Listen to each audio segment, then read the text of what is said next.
Washington President Trump has promised to cut federal taxes and reduce the nation's trade deficit with the rest of world, two economic priorities that are in direct conflict with each other. A wide range of experts agree that cutting taxes is likely to increase the trade deficit, which measures the difference between what the United States imports from other countries, like televisions and fruit, and what it exports, like cars and meat.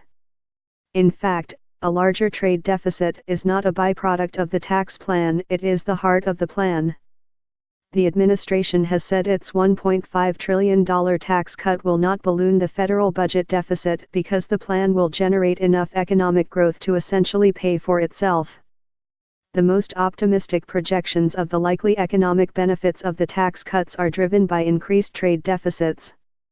I do expect a major trade deficit, absolutely, as part of this, said Lawrence J. Kotlikoff, a professor of economics at Boston University who supports the proposed tax cuts and whose analysis of the economic benefits has been cited by the White House. If this tax plan works, it works because the U.S. becomes more open to trade. The connection between tax cuts and trade deficits is not controversial. The mechanics are straightforward. Republicans are proposing to reduce federal revenue through a $1.5 trillion tax cut without a commensurate reduction in federal spending. To pay for the tax cuts, the government will need to borrow more dollars, some of which will come from foreign investors. Foreigners will get those dollars by selling more goods and services to Americans, which will widen the trade gap. There may not be much that macroeconomists can predict with accuracy, but a large tax cut will lead to a budget deficit, which will lead to a trade deficit, said Jeffrey Frankel, a professor of economics at Harvard.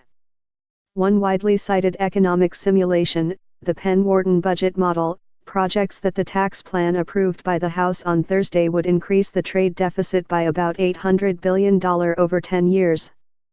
That would increase the annual trade deficit about 16% from its 2016 total of $502 billion. President Trump has repeatedly promised to reduce the trade deficit, which he again described as unacceptable in a speech on Wednesday after a trip to Asia. "We are going to start whittling that down, and as fast as possible," he said.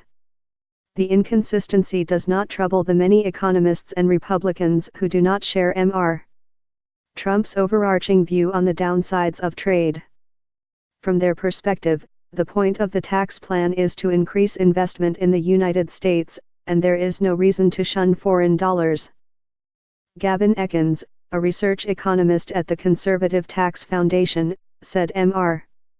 Trump's objectives were still aligned in the longer term because increased investment would expand the nation's economic output over time, which could narrow the trade deficit. "We think that of course you're going to have to go through a period in which you have higher trade deficits," Mr. Ekins said.